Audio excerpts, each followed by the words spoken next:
जैन बेटा, आज की वीडियो में हम इंपॉर्टेंट स्टैटिक जीके के क्वेश्चन डिस्कस करने वाले हैं। ठीक है, इंपॉर्टेंट स्टैटिक जीके के क्वेश्चंस आपको किसी भी कॉम्पिटिटिव एग्जाम में बहुत ज्यादा इंपॉर्टेंट रहते हैं, आप इसके बारे में जानते ही हो।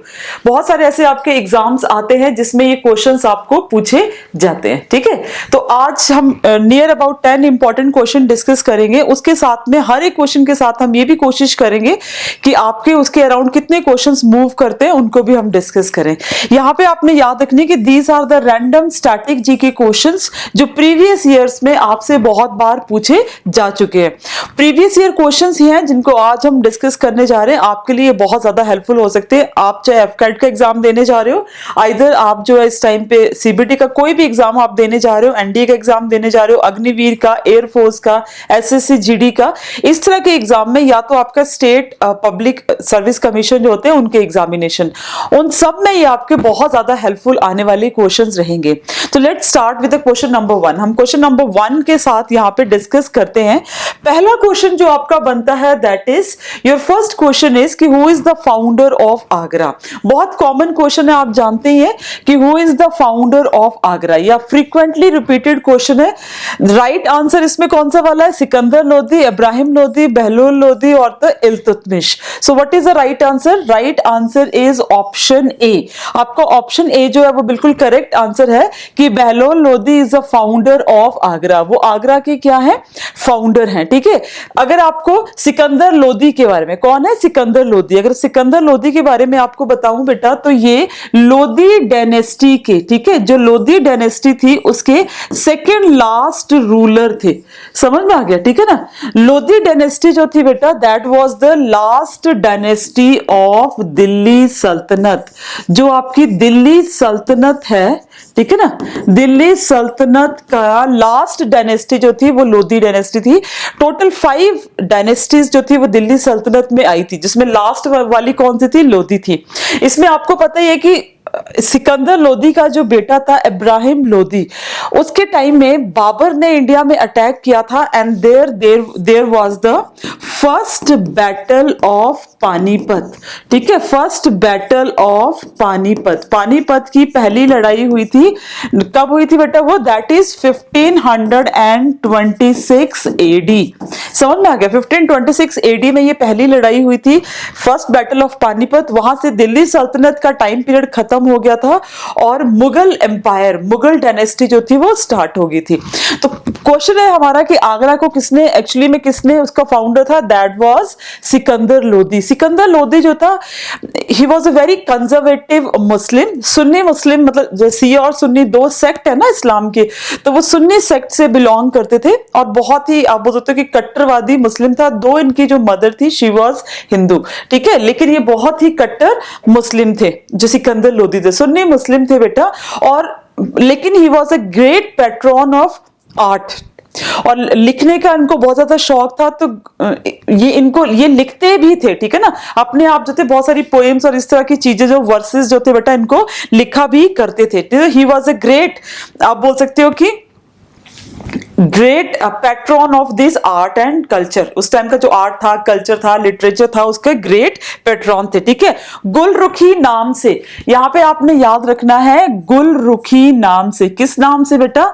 गुलरुखी नाम से सिकंदर लोदी जो थे, he used to pen down the poems और वर्सेस, इनको लिखा करते थे ये। ओके, तो ये आपका बेटा यहाँ पे इंपॉर्टेंट क्वेश्चन है।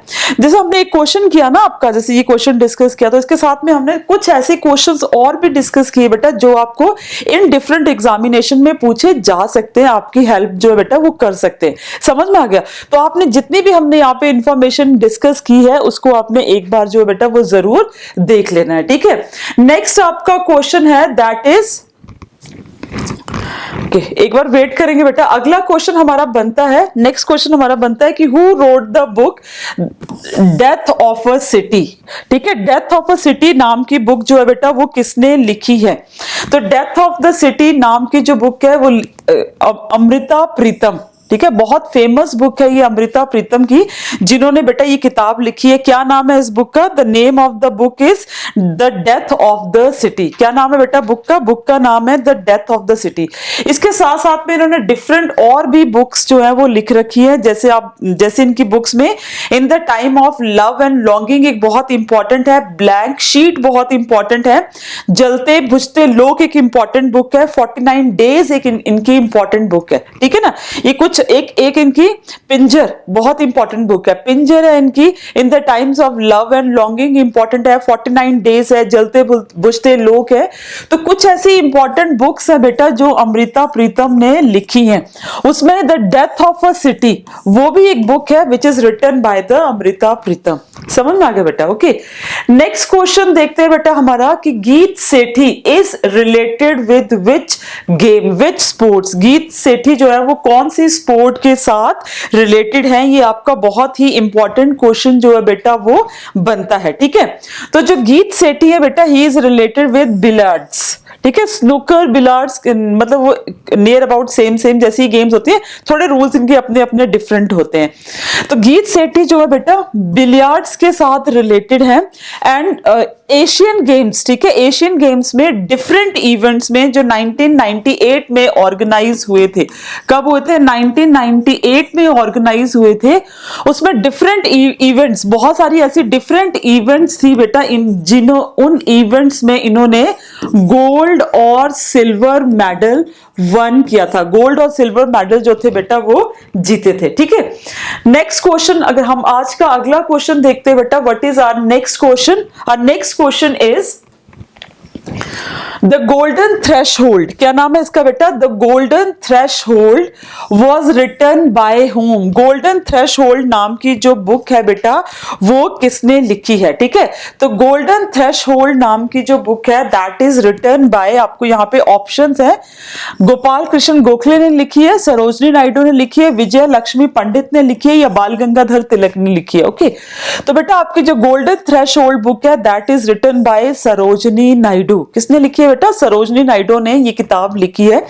सरोजनी नायडू के अराउंड और भी ऐसे हमारे एक्स्ट्रा एमसीक्यूज बनते हैं बच्चे जो एग्जाम में पूछे जाते हैं। जैसे फॉर एग्जांपल 1925 में Sarojini Naidu was the first female, ये क्या थी बेटा?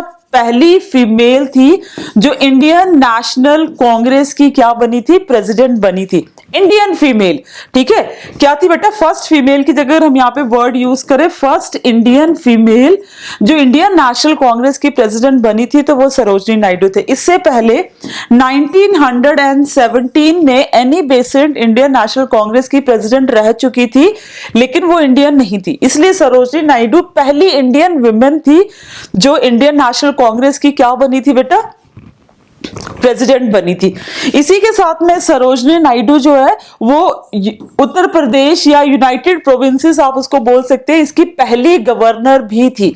सरोजनी नायडू जो थी बेटा वो उत्तर प्रदेश की या तो यूनाइटेड प्रोविंसेस आप उसको बोल लो, उनकी पहली गवर्नर भी थी। ये जो आपकी बुक है ना इसकी the golden threshold, she has written this book in 1905। इसी के साथ साथ में बेटा इन्होंने 3 बुक्स और लिखी थी, the bird of time and the broken wings, एक 1912 में, एक 1917 में। ये 3 इनकी बुक्स थी। ये 3 इनकी बुक्स बोलने का मतलब है अ कलेक्शन ऑफ पोएम्स, ठीक है, पोएम्स की कलेक्शन थी, पोइट्री थी, जिसके लिए इनको स्वर कोकिला के नाम से भी, ठीक है, या तो भारतीय कोकिला, नॉट स्वर कोकिला, स्वर कोकिला के नाम से तो हम लता मंगेशकर जी को जानते हैं, बट भारतीय कोकिला के नाम से भी इनको जाना जाता है, द नाइटिंगेल ऑफ इंडिया के नाम से भी इनको जाना जाता है, ठीक है।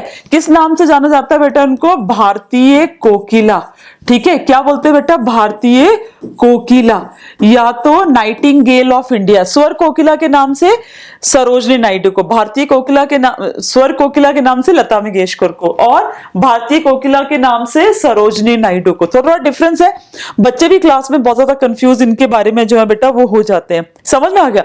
तो सरोजनी नायडू के अराउंड कितने क्वेश्चंस कवर हो गए कि इनको भारतीय कोकिला भी जाना जाता है, ये इंडियन नेशनल कांग्रेस की पहली भारतीय महिला प्रेसिडेंट रह चुकी हैं, और यूनाइटेड प्रोविंसेस की ये क्या रह चुकी है? गवर्नर भी रह चुकी है। इनको भारतीय कोकिला, इनके 3 ऐसी कलेक्शन ऑफ पोएम्स जो बुक थी, उसमें एक आपकी गोल्डन थ्रेशोल्ड थी, साथ में बेटा द बर्ड ऑफ टाइम थी, एंड इसके साथ में the broken wings. The bird of time 1912 में, द ब्रोकन विंग्स इन 1917 में, और ये 1905 में। दिस बुक समझ में आ गया, ठीक है, जिनको जिसके लिए इनको ऐसा जो है ये बुक उन्होंने बेटा लिखी है, ठीक है। नेक्स्ट क्वेश्चन देखेंगे। नेक्स्ट क्वेश्चन आपका बहुत ज्यादा इंपॉर्टेंट है बेटा। आपका अगला क्वेश्चन बनता है दैट इज कि the first women defence minister of India, India की पहली वुमेन डिफेंस मिनिस्टर कौन थी? आपको इसका आंसर देना होगा, तो आप क्या देंगे, ठीक है। तो right answer will be option B, Nirmala Sitharaman, जो अभी आपकी फाइनेंस मिनिस्टर है, वही भारत की पहली डिफेंस मिनिस्टर भी थी। बट ये बहुत ही कंफ्यूजिंग सा क्वेश्चन है। क्यों कंफ्यूजिंग सा क्वेश्चन है बेटा, आपको मैं यहां पे एक चीज दिखाती हूं। आपने इस ऑप्शन जो यहां पे दे रखे हैं, इनको एक बार अच्छे से देखना है, ठीक है। ऑप्शन में क्या देखेंगे बेटा, यहां पे देखना, ठीक है। ऑप्शन में देखो कि निर्मला सीतारमन, नो डाउट कि वो full fledged become the first full time female defence minister of India, ठीक है। तो ये भारत की पहली फुल टाइम डिफेंस मिनिस्टर थी। लेकिन इससे पहले ठीक है, 1917 में जब ये बनी थी, इससे पहले इंदिरा गांधी इस पोजीशन पे रह चुकी थी। समझ में आ गया? तो उस टाइम में वो प्राइम मिनिस्टर भी थी हमारे देश की, और साथ में ही उन्होंने एज ए डिफेंस मिनिस्टर भी सर्व किया था। लगा पता बेटा, ठीक है। डिफेंस मिनिस्टर कब से कब तक सर्व किया था, यहां पे देखेंगे 30 नवंबर 1975 से लेके 20 दिसंबर 1975, 20 डेज के लिए वो डिफेंस मिनिस्टर रही थी। और 14 जनवरी 1980 से 15 जनवरी 1992 तक 2 इयर्स एंड 1 डे के लिए। तो ये आपको थोड़ा सा आपका क्वेश्चन है, आपने इसके बारे में ध्यान रखना कि कैसे आपको एग्जामिनेशन में ये क्वेश्चन पूछा जाता है, ठीक है। नेक्स्ट क्वेश्चन आप यहां पे देखेंगे बेटा। आपका नेक्स्ट क्वेश्चन तो बहुत ही सिंपल है, बिकॉज आपको पता है कि कैपिटल और कंट्रीज, करेंसीज, इनके ऊपर आपको क्वेश्चंस आते ही आते हैं, ठीक है। तो ये लास्ट ईयर क्वेश्चन पूछा गया था एसएससी जीडी में कि name the capital of Nigeria, ठीक है ना। तो यहां पे देखेंगे बेटा, ये है आपकी बिल्कुल अफ्रीका में, यहां पे आप देख सकते हो वेस्टर्न साइड में। तो this is the country Nigeria, and the capital of Nigeria is Abuja. क्या कैपिटल है बेटा इसकी? Abuja is the capital of Nigeria, ठीक है। तो ऐसा क्वेश्चन कैपिटल और करेंसी वाले बड़े कॉमन से क्वेश्चंस होते हैं जो आपको पूछे जाते हैं। इनको एक बारी में ना आपने सारा का सारा अच्छे से जो है वो याद कर लेना है बेटा, ठीक है। नेक्स्ट क्वेश्चन बेटा आपका जो यहां पे बनता है दैट इज कि who is the founder of Satavahana dynasty? Satavahana dynasty के फाउंडर कौन थे बेटा, ठीक है ना। That is what is the right answer? Pushyamitra Shunga, ठीक है ना, समुका, वासुदेवा और दंती दुर्गा। तो सातवाहना डायनेस्टी के जो फाउंडर थे वो कौन थे बेटा? समुका थे।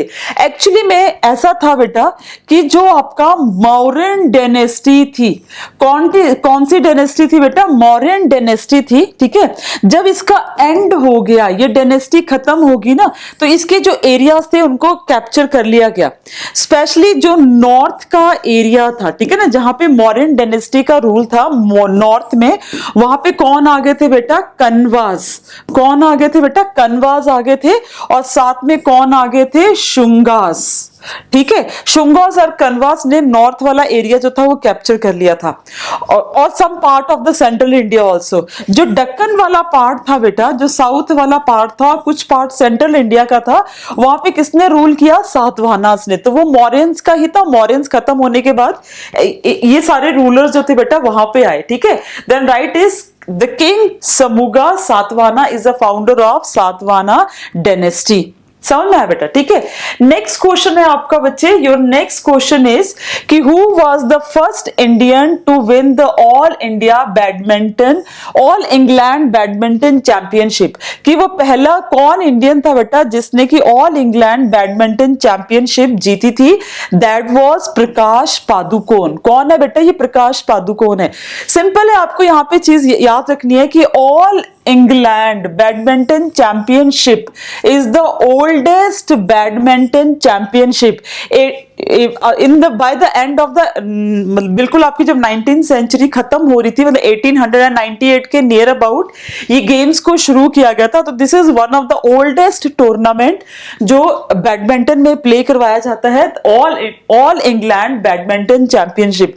पहले इंडियन जो इसके विनर बने थे बेटा, दैट वाज प्रकाश पादुकोण। समझ में आ गया वो कौन है? Prakash Padukone. Okay, next question देखते हैं। हमारा नेक्स्ट क्वेश्चन क्या है बेटा?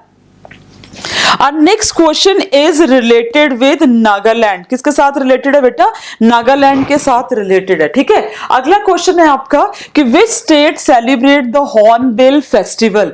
कौन सी स्टेट है बेटा जो हॉर्नबिल फेस्टिवल सेलिब्रेट करती है? आंसर मैंने आपको पहले ही बता दिया, दैट इज नागालैंड। ठीक है, हॉर्नबिल फेस्टिवल को हम एक क्या बोलते हैं बेटा? फेस्टिवल्स। ठीक है ना, फेस्टिवल्स ऑफ फेस्टिवल, मतलब इसको एक बहुत ही कलरफुल कल्चरल फेस्टिवल इसको माना जाता है। किसको? हॉर्नबिल फेस्टिवल है ये नागालैंड, बिकॉज नागालैंड बेटा एक ट्राइबल रूप में, कल्चर रूप में बिल्कुल कट ऑफ थी इंडिया के साथ। बहुत इसकी हिस्ट्री रही है इंडिया के साथ मर्ज होने की। समझ में आ गया? तो वहां के डिफरेंट ट्राइबल एरियाज जो है बेटा उसको इंडिया के साथ मिलाने के लिए, ठीक है, ये फेस्टिवल जो है वो ऑर्गेनाइज किया जाता है। कब किया जाता है? 1 दिसंबर, which is a statehood day.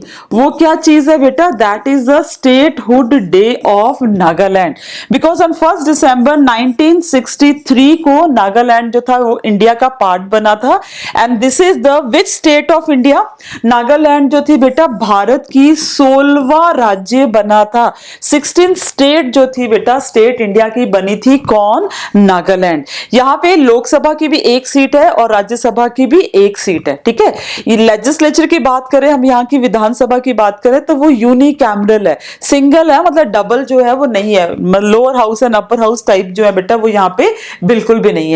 तो ये कुछ क्वेश्चंस है बेटा जो आपके हॉर्नबिल फेस्टिवल के साथ बिल्कुल रिलेटेड है। समझ में आ गया? तो इनको भी आपने ध्यान में बेटा रखना है, आपको एग्जामिनेशन में पूछे जा सकते हैं। ठीक है, नेक्स्ट क्वेश्चन जो है बेटा आपका, दैट इज आपका अगला क्वेश्चन है कि who is the founder of स्वतंत्रता पार्टी। ठीक है, स्वतंत्रता पार्टी का फाउंडर कौन थे? राजेंद्र प्रसाद, गोपाल कृष्ण गोखले, लाला लाजपत राय और सी राजा गोपालाचारी। पार्टी का नाम क्या है बेटा? स्वतंत्रता पार्टी। स्वतंत्रता पार्टी के जो फाउंडर थे ना, ही वाज सी राजा गोपालाचारी। कौन थे बेटा? ऑप्शन डी, सी राजा गोपालाचारी। आपको पता है सी राजा गोपालाचारी के बारे में इसके अराउंड कितने क्वेश्चन रिमूव करते हैं? 1947 में जब हमें इंडिपेंडेंस मिली थी, at the time governor general of India, मतलब उस टाइम में जो वाइस राय थे लॉर्ड माउंटबेटन, उन्हीं को इंडिया का फिर आजादी के बाद क्या बना दिया गया? Governor general. But he was the first Indian, ठीक है, ये पहले इंडियन थे जो इंडिपेंडेंट इंडिया के क्या बने थे बेटा? गवर्नर जनरल बने थे, सी राजा गोपालाचारी। समझ में आ गया? Very intelligent personality. C Raja Gopalachari के साथ जो है वो 1944 का भी एक इंपॉर्टेंट इंसिडेंट रिलेटेड है, जिस इंसिडेंट को हम क्या बोलते हैं बेटा? Rajaji formula. क्या बोलते हैं बेटा? Rajaji formula. समझ में आ गया? That is known by the name of Rajaji formula. अब ये राजा जी फॉर्मूला क्या था बेटा? जो राजा जी फॉर्मूला था that is related with the independence of India. India को आजादी देने के टाइम में मुस्लिम लीग और इंडियन नेशनल कांग्रेस में एक डेडलॉक बन गया था। Why? Because the demands were different, जिसमें मुस्लिम लीग की सबसे बड़ी डिमांड थी कि उनको क्या चाहिए? इंडिपेंडेंट पाकिस्तान उनको चाहिए। ठीक है, तो उसमें उस डेडलॉक को खत्म करने के लिए राजा जी फॉर्मूला सी राजा गोपालाचारी ने दिया था। ठीक है, कैसे वो जो डिस्प्यूट है, डेडलॉक है, उसको सॉल्व कर सकते हैं। दो वो सक्सेसफुल नहीं हो पाया, that is a separate issue. समझ में आया बेटा आपको? ठीक है, ओके तो आज हमारे ये 10 क्वेश्चन बेटा हमने आज की क्लास में डिस्कस करे हैं। 10 क्वेश्चन ऐसे ही डेली मैं आपको 10 क्वेश्चंस लेके आऊंगी। अपनी क्लास को जरूर ज्वाइन करना है and you will get all the important question. सारे इंपॉर्टेंट स्टैटिक जीके के आपको क्वेश्चन मिल जाएंगे जो प्रीवियस ईयर एसएससी या उसमें सीजीएल या तो जीडी में, एफकैट में, एनडीए में, इन तरह से जो स्टैटिक जीके के क्वेश्चन पूछे जा चुके हैं। एक मिसलिनियस से क्वेश्चन आपके मिले जुले से। समझ में आ गया, ठीक है। तो लाइक जरूर कर दे बेटा, सब्सक्राइब भी जरूर कर दे, और it will give me a little boost to make more good questions for your competitive exam. तब तक बच्चे, जय हिंद, जय भारत।